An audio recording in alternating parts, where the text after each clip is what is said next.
स्कारलेटाच्या संशयास्पद मरणाच्या प्रकरणात 13 सप्टेंबर 2016 बाल न्यायालयान दिल्ल्या निवाड्याक सीबीआयन हायकोर्टात आव्हान दिला. बाल न्यायालयान आरोपी सॅमसन डिसोजा आणि प्लासिदो कार्वालोक निर्दोष सोडिल्ले. स्कारलेटाच्या मरणाक जबाबदार म्हूण तांचेर आरोप. बेरेस्तारा सीबीआयन हायकोर्टात आर्ग्युमेंट घालो.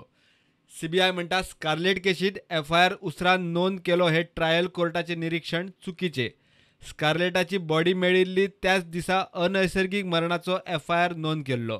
मरणाचे नेमके कारण स्पश्ट नाशिल्ल्यान त्या वेळार अनैसर्गिक मरण म्हूण एफआयआर केल्लो.